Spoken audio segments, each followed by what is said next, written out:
आइए स्टूडेंट्स, आज के इस वीडियो में हम लोग एनसीईआरटी कक्षा 9 विषय गणित के अध्याय 4 का एक बहुत ही महत्वपूर्ण टॉपिक है उसके बारे में समझने जा रहे हैं।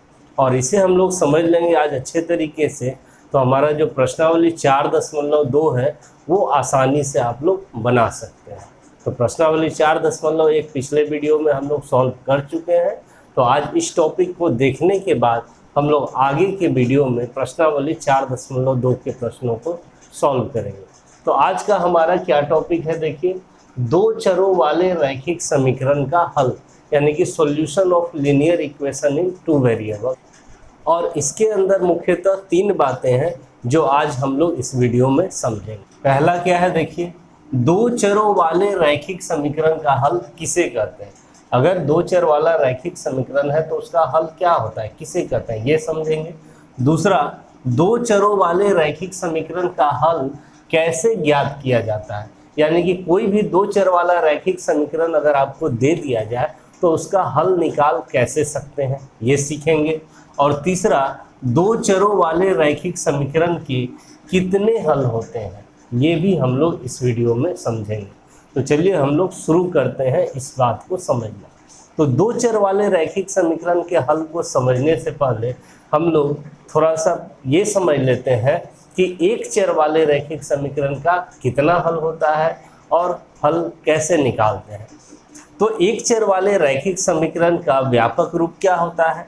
तो देखिए, एक चर वाले रैखिक समीकरण का व्यापक रूप होता है ax + b = 0, जहां a और b वास्तविक संख्याएं होती है, कोई भी संख्या हो सकता है, और a को सिर्फ 0 आपको नहीं लेना है, क्योंकि a 0 ले लेंगे तो 0 × x ये पूरा 0 हो जाएगा, तो चर राशि यहाँ से खत्म हो जाएगा। ठीक है, तो इसीलिए यहाँ पर a को 0 नहीं लिया जाता है। अब आप a b के जगह पर कोई भी संख्या रखिए तो जो समीकरण तैयार होगा वह एक चर वाला रैखिक समीकरण होगा। जैसे a के जगह पे हम 2 ले लेंगे तो 2x, b के जगह पे 3 ले लेंगे तो 2x + 3 = 0, एक चर वाला रैखिक समीकरण हो गया, क्योंकि इसमें एक चर है और चर का घातांक 1 है, पावर 1 है, इसीलिए एक चर वाला यह रैखिक समीकरण हुआ। और a के जगह पे माइनस में भी कोई संख्या ले सकते हैं, कोई भी वास्तविक संख्या। -3, जरूरी नहीं है कि चर राशि x ही रहेगा, चर राशि आप बदल भी सकते हैं, y लिख सकते हैं, z लिख सकते हैं, s लिख सकते हैं, t लिख सकते हैं। तो जैसे -3y लिख दिए। b के जगह पे हम 0 ले लेते हैं तो कुछ नहीं लिखेंगे, b तो 0 हो जाएगा, तो बराबर 0, तो -3y = 0 भी एक चर वाला रैखिक समीकरण हो गया। और भी इस तरह से बहुत सारा उदाहरण हो सकता है, लाखों करोड़ों उदाहरण हो सकता है। a के जगह पे जैसे 5 ले लेते हैं तो 5x, और b के जगह पे हम माइनस में कोई संख्या ले सकते हैं, -2 = 0, यहाँ पर प्लस नहीं ले करके माइनस में भी ले सकते हैं। तो यह भी आपका एक चर वाला रैखिक समीकरण। अब जरूरी नहीं कि बराबर के उस पार सिर्फ 0 ही रहे, कोई संख्या भी हो सकता है, जैसे दिखाते हैं। a के जगह पे चलिए 4 ले लेते हैं, 4, और यहाँ t ले लेते हैं चर राशि, और बराबर लिख देते हैं इधर 5, तो 4t = जो 5 है, यह भी एक चर वाला रैखिक समीकरण है। तो मेनली आपको क्या देखना होता है कि जिसमें एक चर रहे और चर का घातांक 1 रहे तो उसको एक चर वाला रैखिक समीकरण कहेंगे। ठीक है, तो ये सब एक चर वाले रैखिक समीकरण के उदाहरण हैं। अब आपसे ये पूछना है हमें कि एक चर वाले रैखिक समीकरण का हल किसे कहते हैं, हल क्या होता है। तो देखिए, कोई एक समीकरण यहाँ से लेते हैं और उसको लेके हम लोग समझते हैं कि उसका हल क्या होता है। जैसे पहला वाला ही समीकरण ले लेते हैं, 2x + 3 = 0, यह एक रैखिक समीकरण है। अब इसका जो है हल देखते हैं हम लोग क्या होता है। तो देखिए, 2x + 3 = 0 आपका एक चर वाला रैखिक समीकरण है। तो यहाँ पर x का मान आपको ऐसा लेना है, एक ऐसी संख्या लेनी है आपको जो आप इस समीकरण के बाएं पक्ष में रख करके हल करें तो दाहिने पक्ष के बराबर हो जाए, तो वही संख्या इस समीकरण का हल कहलाएगा। ठीक है, चलिए यहाँ पर x का मान हम रखते हैं -3/2, x = -3/2 रखने पर, तो देखिए क्या आता है बाएं पक्ष में, LHS में हम लोग रख रहे हैं, तो LHS में रख देंगे 2 गुना x के जगह पे कितना रख रहे हैं, -3/2 और +3, यही हमारा बायां पक्ष। और सॉल्व करके दाहिना पक्ष में जो 0 है उतना आ जाना चाहिए, तब कहेंगे कि यह इसका हल है। तो देखिए यहाँ 2 2 कैंसिल हो गया, यहाँ बच गया आपका -3 और +3, और -3 +3 घट के क्या हो गया 0, यानी कि दाहिना पक्ष यानी RHS के बराबर आ गया। ऐसा आ गया तो हम लोग कहेंगे कि x बराबर -3/2 इस समीकरण का हल है। x बराबर -3/2 समीकरण का हल है, ये बोलेंगे।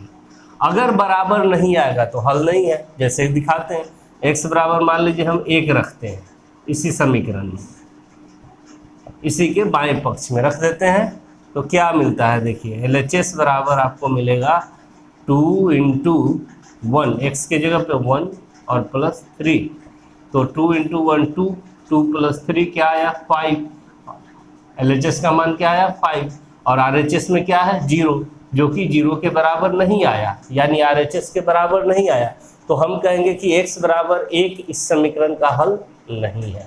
यही होता है हल, यानी कि x का वैसा मान, यानी चर राशि का वैसा मान जो समीकरण के बाएं पक्ष में रखने पर दाहिने पक्ष के बराबर आ जाए, तो उसे हम लोग उस समीकरण का हल कहते हैं, उस संख्या को। ठीक है। और इसे दूसरे भाषा में ऐसे भी कहा जाता है कि x का वह मान जो समीकरण को संतुष्ट करता हो, उसे हम लोग एक चर वाले रैखिक समीकरण का हल कहते हैं। संतुष्ट करने का मतलब यही होता है कि आप रखिए LHS में और हल कीजिए, RHS के बराबर हो गया, तो उसे ही कहते हैं कि वो संतुष्ट किया, तब हम लोग कहेंगे कि वो हल है। ठीक। अब बात ये आ रहा है कि हल हम लोग यहाँ पर अपनी मर्जी से रख के देखें, फिर 1 रख के देखें, यहाँ 0 नहीं आया, यहाँ 0 आ गया था, तो बोले ये हल हो गया। लेकिन क्या हम लोग इसी तरह से सोच सोच के निकालेंगे, तो सोचने में हमें बहुत टाइम लगेगा। यहाँ पे क्या रखें, यहाँ -3/2 हम कैसे सोच लिए कि यही रखने से 0 आएगा। अब बात ये भी आ रहा होगा दिमाग में, तो देखिए यहाँ पर इसका अब मेथड है हल निकालने का, किसी भी एक चर वाले रैखिक समीकरण का हल निकालने का एक मेथड है। क्या मेथड है उसको समझते हैं, विधि क्या है। तो इसका स्क्रीनशॉट ले लीजिए, हम लोग आगे बढ़ते हैं। तो देखिए इसी समीकरण का हल निकालने का मेथड क्या है, तो 2x + 3 = 0 है, तो इसको सॉल्व करके x का मान निकालिए, जो x का मान आएगा वही इसका हल कहलाएगा। तो देखिए यहाँ से 2x को रहने देंगे, ये 3 इधर प्लस में है, उधर ट्रांसपोज कर देंगे, भेज देंगे तो माइनस में चला जाएगा, यानी 0 - 3 यानी क्या आया -3, तो 2x = आ गया -3, तो x = कितना -3, इधर 2 इधर क्या है मल्टीप्लाई गुना में है, इधर आएगा तो भाग में, तो x का मान क्या आया -3/2, तो यही इस समीकरण का क्या कहलाएगा, हल कहलाएगा। आप देख सकते हैं हम यहाँ रखे भी थे -3/2 और हल किए तो 0 आ गया था, जो कि RHS के बराबर आ गया था, तो इसीलिए हम लोग बोले थे कि x बराबर -3/2 समीकरण का हल है। तो हल निकालने का यह विधि होता है। कोई भी एक चर वाला रैखिक समीकरण है तो उसका हल इसी तरह से आप निकाल सकते हैं। जैसे 1-2 उदाहरण और ले सकते हैं, जैसे कि 4y = 5 है, इसका हल आपको निकालना है, तो यहाँ से y का मान निकाल दीजिए, एक ही लाइन में निकल जाएगा, तो y = 5 और ये 4 इधर गुना में, इधर आएगा डिवाइड में, भाग में, तो y = 5/4 इसका हल कहला जाएगा। तो इसी तरह से आप हल निकाल सकते हैं। और व्यापक रूप में बात करें हल, तो ये होता है, देखिए ax + b = 0, यह समीकरण का व्यापक रूप है। यहाँ से ax बराबर हो जाएगा इधर -b, क्योंकि इधर प्लस में उधर गया तो माइनस में, तो x बराबर -b/a, ये हो गया व्यापक हल। यानी कि एक चर वाले रैखिक समीकरण का हल जो होता है वो उस समीकरण से -b/a कर दीजिए, आपका हल निकल जाएगा। यानी कि जो अचर पद है उसके साथ माइनस लगा के भाग x के गुणांक को दे दीजिए। जैसे इसी को पर ट्राई कर लेते हैं, 2x + 3 = 0 है, तो यहाँ a क्या है, तो a बराबर 2 है, b क्या है, b बराबर 3 है। अगर इसको हम इससे कंपेयर करेंगे तो x का गुणांक a होता है तो ये 2 हो गया, और b जो है अचर पद होता है तो b 3 हो गया। अब इसका हल इस फार्मूला से भी निकाल सकते हैं हम लोग। हल होता है -b/a, तो -b के जगह पे 3 और a के जगह पे 2, तो -3/2 इसका हल हो गया। ऐसे भी हम लोग हल निकाल सकते हैं इस फार्मूले से। तो ये हो गया आपका व्यापक रूप में हल। और नहीं तो हम लोग किसी भी समीकरण को ऐसे x का मान y का मान निकालेंगे तो हमारा हल हो जाएगा। ठीक है, तो ये हो गया विधि किसी भी एक चर वाले रैखिक समीकरण का हल निकालने का। अब प्रश्न ये अगर आता है कि एक चर वाले रैखिक समीकरण के कितने हल होते हैं, तो आपका आंसर रहेगा कि एक हल होते हैं। कितने? एक हल, केवल एक हल। क्यों? क्योंकि आप प्रत्येक समीकरण में देख सकते हैं एक ही संख्या आपको मिला। x का मान जैसे -3/2 मिला, यही इसका हल कहलाया। यहाँ y का मान 5/4 मिला, यही इसका हल कहलाया। और व्यापक रूप में भी आप देख सकते हैं -b/a, यानी कि जो अचर पद होता है उसमें माइनस लगा दीजिए और भाग दे दीजिए x के गुणांक से, तो एक ही हल होता है किसी भी एक चर वाले रैखिक समीकरण का। एक से ज़्यादा हल नहीं होता है, तो इसे दूसरी भाषा में अद्वितीय हल भी कह सकते हैं। यानी कि एक चर वाले रैखिक समीकरण के कितने हल होते हैं अगर आपसे पूछा जाए तो आपका जवाब रहेगा केवल एक हल या अद्वितीय हल। ये आपका आंसर हो जाएगा। ठीक है, समझ गए होंगे। तो इसे नोट कर लीजिए, इसका स्क्रीनशॉट ले लीजिए। अब हम लोग अपना जो टॉपिक है उस पर चलते हैं। तो आइए अब हम लोग अपने टॉपिक पे आते हैं। दो चरों वाले रैखिक समीकरण का हल किसे कहते हैं, क्या होता है, ये समझते हैं। उसके लिए हम लोग सबसे पहले लिख लेते हैं दो चरों वाले रैखिक समीकरण का व्यापक रूप, और वो होता है ax + by + c = 0, जहाँ a b c वास्तविक संख्याएं होती है और a और b को 0 नहीं लेना होता है। a is not equal to 0, b is not equal to 0। a 0 के बराबर नहीं लेना है और b 0 के बराबर नहीं लेना है, क्योंकि ये दोनों 0 ले लेंगे हम लोग तो 0 गुना x 0 गुना y ये सब 0 हो जाएगा, तो यहाँ पर चर राशि बचेगा ही नहीं, तो हमारा समीकरण कैसे कहलाएगा। इसीलिए ये दोनों को 0 नहीं लेते हैं। तो अब हम लोग इसके अनुसार कोई भी समीकरण लिखेंगे तो वह दो चर वाला रैखिक समीकरण कहलाएगा। जैसे कि a के जगह पे हम 2 ले लेते हैं तो 2x, b के जगह पे 3 ले लेते हैं तो 3y, c के जगह पे 4 ले लेते हैं तो +4 = 0। यह एक दो चर वाला रैखिक समीकरण हो गया।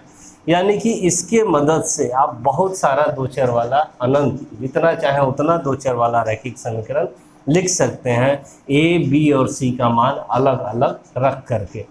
a के जगह पे जैसे -3 ले लेंगे तो -3x, b के जगह पे -4 ले लेंगे तो -4y, c के जगह पे 0 भी ले सकते हैं, तो 0 ले लेंगे तो ये ख़त्म हो जाएगा बराबर 0। यही हो गया दो चर वाला रैखिक समीकरण। और भी दिखाते हैं उदाहरण कुछ।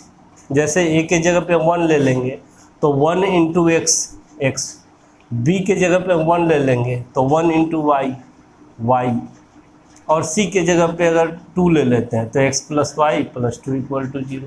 यह भी आपका दो चर वाला रैखिक समीकरण होगा। और एक दो उदाहरण देखिए।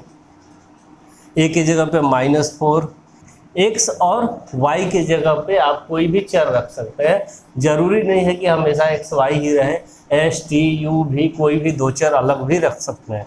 जैसे -4u, a के जगह पे -4 और x जो चर राशि था उसके जगह पे u ले लिए हैं, b के जगह पे -3 और y नहीं लिख के यहाँ भी लिख देते हैं, और बराबर इधर लिख देते हैं कोई संख्या जैसे 5। तो यह भी आपका दो चर वाला रैखिक समीकरण ही हुआ।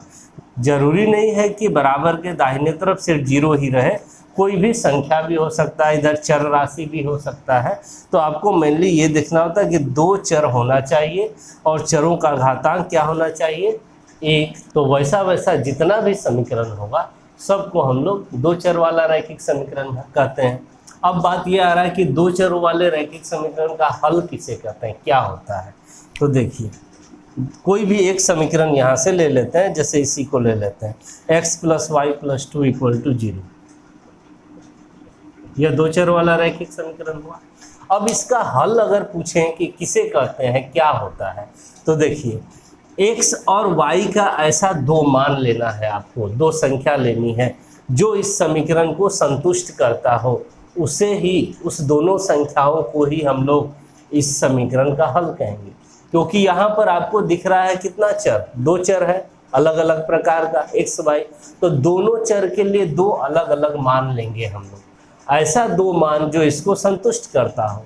संतुष्ट करने का मतलब क्या हुआ कि हम लोग बायां पक्ष में रख करके हल करें तो दाहिने पक्ष के बराबर आ जाए, तो हम लोग कहते हैं कि संतुष्ट करता है, और उसी दो संख्याओं को हम लोग इसका हल कहेंगे। यानी कि दो चर वाले रैखिक समीकरण का हल अब कोई एक संख्या न होकर के दो संख्या जोड़े में होता है, हमेशा जोड़ा में हल बोलेंगे। जैसे कि इस समीकरण के लिए एक हल देखते हैं क्या है। x बराबर हम यहाँ 1 ले लेते हैं और y बराबर -3 रखने पर इसमें हम लोग बाएं पक्ष में x के जगह पे 1 और y की जगह पे -3 रख के देखते हैं क्या आता है। तो LHS बायां पक्ष x की जगह पे 1, y की जगह पे -3 रख देते हैं, तो प्लस -3 और प्लस 2, इसको सॉल्व कीजिए। तो 1 प्लस माइनस -3 और प्लस 2, ये दोनों प्लस में है तो 3 हो जाएगा जुड़ करके, और ये -3 बराबर 0, यानी 0 आ गया जो RHS के बराबर आ गया, यानी LHS RHS के बराबर आ गया। तब हम कहेंगे कि x बराबर 1 और y बराबर -3 इस समीकरण का हल है। अतः x बराबर 1 और y बराबर -3 समीकरण का हल है। ये बात हो गया, समझ में आया कि ऐसा दो मान जो समीकरण को संतुष्ट करता हो। अब जैसे एक और उदाहरण लेकर के देखते हैं। जैसे हम x बराबर यहाँ पर 2 और y बराबर 3 रख देते हैं। अब देखते हैं क्या आता है LHS में। तो LHS बराबर x के जगह पे 2, y की जगह पे 3 और फिर प्लस 2 है, तो ये हो गया 2 3 5 5 2 7 आ गया। और RHS में आपका क्या दिया था 0, तो यह तो 0 के बराबर नहीं आया, इसका मतलब कि LHS RHS के बराबर नहीं आया। कब? जब हम x बराबर 2 और y बराबर 3 रखें, और जब LHS RHS के बराबर नहीं आया तो हम कहेंगे कि x बराबर 2 और y बराबर 3 समीकरण का हल नहीं है। हल तभी होता जब LHS RHS के बराबर आता। तो आप समझ गए होंगे कि हल किसे कहेंगे। ऐसा दो संख्या जिसे समीकरण के बाएं पक्ष में रखने पर और उसे हल करने पर दाहिने पक्ष के बराबर हो जाए, उन दोनों संख्याओं को हम लोग समीकरण का हल कहेंगे। ठीक है। अब बात ये आ रहा है कि ये तो हम खुद की मर्जी से रख दिए, अब आपको ये कैसे पता चलेगा कि कौन सा दो संख्या LHS में रखने पर RHS के बराबर हो जाएगा, तभी तो उसका हल कहेंगे। आपको जैसे कि इसका हल निकालने को बोला गया, ठीक, तो कैसे निकालेंगे, ठीक है, ये हम लोग समझेंगे अब। और एक बात कि दो चरों वाले रैखिक समीकरण के कितने हल होते हैं, क्या यही वाला एक हल है या और भी आपको ऐसा जोड़ा में संख्या मिल सकता है जो इस समीकरण को संतुष्ट करता है, ये भी हम लोग देखेंगे। तो यहाँ तक आप लोग स्क्रीनशॉट ले लीजिए, हम लोग फिर आगे बढ़ते हैं। तो चलिए, हम लोग पहला टॉपिक तो समझ गए कि दो चर वाले रैखिक समीकरण का हल किसे कहते हैं, यानी x और y के ऐसे मान जो समीकरण को संतुष्ट करते हैं उसे हम लोग हल कहेंगे। अब हल निकालते कैसे हैं, ये तो वहाँ पर हम लोग संख्या को रख के देखे थे और जो समीकरण को संतुष्ट किया था उसे हम लोग हल बोल दिए थे। निकाला कैसे जाएगा, उसी समीकरण को लेते हैं जिसका अभी हम लोग हल निकाले थे, यानी कि x + y + 2 = 0, यही था समीकरण। अब इसका हल निकालना है आपको, मान लीजिए, तो कैसे निकालेंगे, क्या तरीका है। कभी भी आपको दो चर वाला रैखिक समीकरण का हल अगर निकालना हो तो आपको ये करना है कि आप y का मान x के रूप में निकालिए, यानी बाएं तरफ y को रखना है और बाकी जितना भी है चर राशि अचर राशि सबको दाहिने तरफ भेजना है। तो देखिए y बराबर क्या हो जाएगा, ये इधर 2 प्लस में है, इधर आएगा तो माइनस में, ये x इधर प्लस में, इधर आया तो माइनस में। अब आप यहाँ पर x का मान रखिए, x का मान रखेंगे जैसे ही y का भी मान आपको निकलेगा, और जो दो मान होगा x और y का वही इसका हल कहलाएगा। तो आप यहाँ पर x के कितने मानों को रख सकते हैं, एक्स आप कोई भी वास्तविक संख्या को रख सकते हैं। तो आप जैसे ही कोई संख्या रखेंगे वाई का एक अलग मान निकलेगा। तो ऐसा ऐसा कितना मान आपको मिलेगा? चूंकि हमारा एक्स का मान वास्तविक संख्या रखना है और वास्तविक संख्याएं अनंत है, अनगिनत है, तो हम लोग अनगिनत संख्या एक्स की जगह पे रख सकते हैं और उसी के रेस्पेक्ट में हमें वाई का भी अनगिनत मान मिलेगा। तो वो जितना भी मान आएगा जोड़ा में, पेयर में, वो सब इसका हल कहलाएगा। तो इस तरह से हम लोग ये बोल सकते हैं कि दो चर वाले रैखिक समीकरण के अनंत हल होते हैं, एक दो नहीं, अनंत हल, मतलब अनगिनत। हम लोग बता भी नहीं सकते हैं कितना हल, जितना चाहे उतना हल निकाल सकते हैं।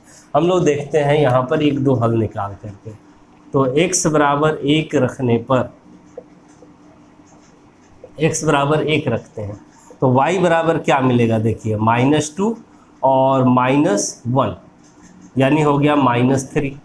तो इस तरह से बोलेंगे कि x बराबर 1 और y बराबर -3 समीकरण के हल है। यही हो गया। इस तरह से आप कितना भी चाहे तो हल निकाल सकते हैं। जैसे अब x की जगह पे आप कोई भी संख्या रख सकते हैं। तो चलिए x बराबर हम रख देते हैं -2। x बराबर -2 रखने पर देखिए क्या मिलता है y का मान। तो y इक्वल टू हो जाएगा आपका कितना? यहाँ पहले से -2 है, फिर माइनस है और x की जगह पे आप -2 रख रहे हैं। तो कितना हो जाएगा? -2 minus minus +2 minus plus cancel हो गए 0 हो जाएगा। यानी हम बोलेंगे कि x बराबर -2 और y बराबर 0 समीकरण का हल है। तो इस तरह से आप देख सकते हैं कि आप x का अनंत मान रख सकते हैं यहाँ पर और उसके रेस्पेक्ट में उसके बनिस्पत y का भी आपको अनंत मान मिलेगा और वो सब जितना भी जोड़ा मिलेगा आपको x y का वैल्यू सब इसका हल कहलाएगा। तो इस तरह से आप समझ गए होंगे। इसका भी आंसर आपको मिल गया कि दो चरों वाले रैखिक समीकरण के कितने हल होते हैं। तो इसको हम लोग भाषा में ऐसे लिखते हैं कि अपरिमित रूप से अनेक हल होते हैं। अपरिमित रूप से अनेक हल होते हैं। यही हो गया आपका तीसरे प्रश्न का आंसर कि कितने हल होते हैं। तो अपरिमित रूप से अनेक। और दूसरा का हल कैसे ज्ञात करेंगे? तो हर बार आपको यही करना होगा, y का मान x के चर में निकाल लेना है और x का मान रखते जाना है, y का मान निकलता जाएगा, वो सब उसका हल कहलाएगा। आपको 4 हल बोलेगा तो 4 बार x का अलग अलग मान रखेंगे तो 4 y का मान निकलेगा। 5 हल बोला जाएगा तो 5 बार x का अलग अलग मान रखेंगे, 5 मान y का भी मिलेगा। इस तरह से आपको जितना भी चाहिए उतना हल आप लोग निकाल सकते हैं। तो इस तरह से एक बात और कि x और y का जितना भी मान आपको निकलते जा रहा है वो सब को आप समीकरण के बाएं पक्ष में रख के हल करेंगे तो वह दाहिने पक्ष के बराबर हो जाएगा, इसीलिए उसका हल भी कहलाएगा। तो इस तरह से हमारा जो तीनों टॉपिक था सब कवर हो गया। पहले हम लोग सीखे कि दो चरों वाले रैखिक समीकरण का हल किसे कहते हैं, यानी x और y का वैसा मान जो समीकरण को संतुष्ट करता है उसे हम लोग दो चरों वाले रैखिक समीकरण का हल कहते हैं। दो चरों वाले रैखिक समीकरण का हल कैसे ज्ञात किया जाता है? तो इस तरह से ज्ञात किया जाता है कि y का मान आप x के रूप में निकाल लीजिए और x का अलग अलग मान रखिए, y का अलग अलग मान निकलेगा और दोनों जोड़ा जो आएगा संख्या वो इसका हल कहलाएगा। ऐसा नहीं है कि हर बार y ही आप निकालें x के रूप में, यानी किसी भी एक चर का मान किसी दूसरे चर के रूप में निकाल लीजिए और फिर वहाँ पर मान रखिए तो आपका हल मिलता चला जाएगा। और तीसरा टॉपिक, दो चरों वाले रैखिक समीकरण के कितने हल होते हैं? तो इसका आंसर भी मिल गया, अपरिमित रूप से अनेक हल होते हैं। तो अब हम लोग नेक्स्ट वीडियो में प्रश्नावली 4.2 के सवालों को हल करेंगे। वीडियो अच्छा लगे, समझ में आया हो तो लाइक करें, शेयर करें और न्यू अपडेट्स के लिए मेरे चैनल को भी सब्सक्राइब कर लें। Thank you.